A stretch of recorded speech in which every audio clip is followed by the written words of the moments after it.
Les foules l'interrogeaient. « Que devons-nous donc faire ?» Il leur répondait que celui qui a 2 tuniques partage avec celui qui n'en a pas, et que celui qui a de quoi manger fasse de même. Des collecteurs des taxes aussi vinrent pour recevoir le baptême. Ils lui demandèrent « Maître, que devons-nous faire ?»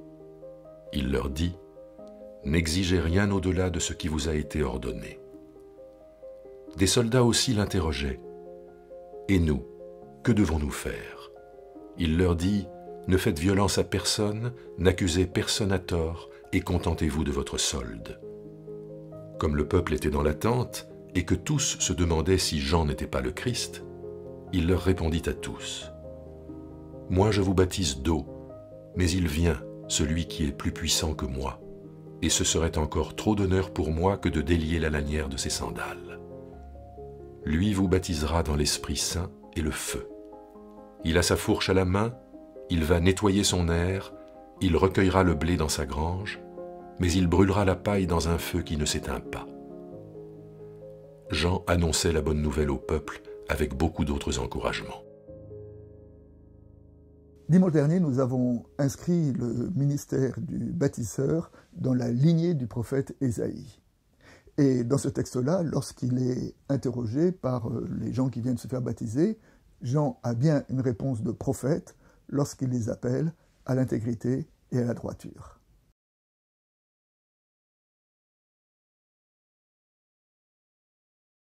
Les gens qui viennent se faire baptiser par Jean lui demandent « Que devons-nous faire ?» Et un peu avant, on nous a dit que le peuple est dans l'attente. C'est-à-dire que le peuple est dans l'attente d'une parole, le peuple est dans l'attente d'une direction. Et Jean les appelle à la justice et à la droiture. Cette image d'un peuple qui est à l'écoute « Que devons-nous faire ?» Nous pouvons nous l'appliquer à nous-mêmes et d'une certaine façon, chaque fois que nous ouvrons une page d'évangile, nous pouvons nous poser la question « À partir de cette parole, qu'est-ce que je dois faire ?» La présence, la parole, l'action de Jean était si forte et si convaincante que le peuple vient à se demander s'il n'est pas le Messie. Et là, Jean a l'humilité de désigner un autre que lui-même. Souvent, l'iconographie le désigne avec un doigt qui désigne Jésus.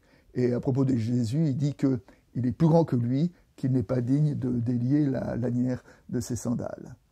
En disant que Jésus est plus grand que lui, Jean est un vrai humble, en sachant que le humble, ce n'est pas celui qui se diminue lui-même, mais c'est celui qui élève les autres. Et ce détail est d'autant plus remarquable que nous savons, dans notre lecture du livre des Actes des Apôtres, qu'au temps de la première Église, les disciples de Jean étaient un peu en concurrence avec les disciples de Jésus, mais l'Évangile a soin de marquer un Jean qui désigne Jésus comme étant plus grand que lui-même.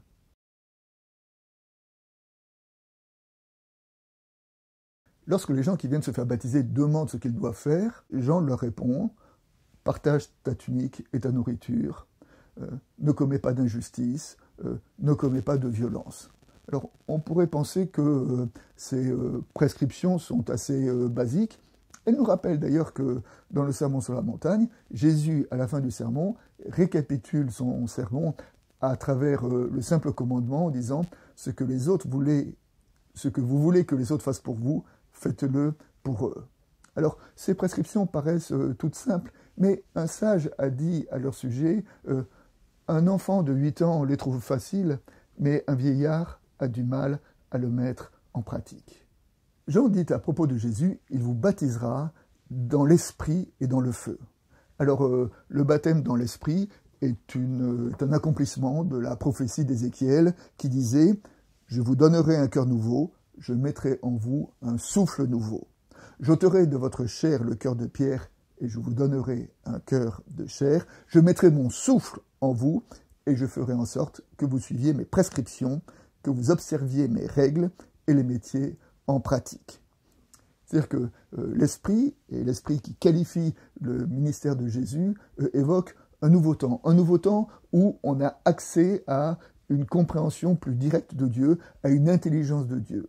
Dans la théologie, l'esprit est celui qui ouvre les Écritures et qui fait jaillir la parole de Dieu. Donc Jésus est annoncé comme celui qui baptise par l'esprit et par le feu. Le feu, c'est le feu du jugement, le jugement qui fait la séparation entre ce qui est vraiment important et ce qui est futile, le jugement qui est au cœur de la dernière partie de la prédication du baptiseur. Jean définit Jésus comme étant l'homme qui a sa fourche à la main et qui sépare le bon grain de la paille. Alors il évoque là le jugement. Alors il y a un peu deux compréhensions, deux façons de comprendre le jugement. On peut comprendre le jugement comme étant la séparation entre les humains, hein, entre ceux qui sont justifiés et ceux qui sont rejetés. Je préfère, et plus conformément à l'Évangile, à une autre compréhension du jugement. Le jugement est une séparation, non pas entre les hommes, mais une séparation à l'intérieur de nous-mêmes. La parole de Dieu est une parole qui fait la distinction en nous-mêmes, en ce qui est vraiment important et ce qui n'a pas besoin de subsister. Et de dire donc que prendre au sérieux la parole de l'Évangile, prendre au sérieux la personne du Christ, c'est aussi un jugement sur notre vie qui nous permette de réorganiser nos priorités. Et comme illustration, je voudrais terminer juste sur peut-être une méditation sur la bonne nouvelle du jugement. Alors, le jugement, au commencement de ma conversion, je n'aimais pas trop cette idée, parce que c'était l'idée d'un Dieu lointain, d'un Dieu justifié. Et aujourd'hui, avec l'âge, d'une certaine façon, je me suis réapproprié la notion de jugement, parce que le jugement, ça veut dire deux choses. Un, ça veut dire la dignité de ma vie. Ça veut dire que la façon dont je vis, les choix que je fais, ne sont pas indifférent. Le pardon de Dieu n'est pas automatique et obligatoire. Il passe par le jugement, c'est-à-dire par le regard, la relecture de mon existence devant Dieu. Et la relecture de mon existence devant Dieu, ça fait partie de la dignité de ma vie, et je n'ai pas à craindre cette relecture, car j'ai un bon avocat.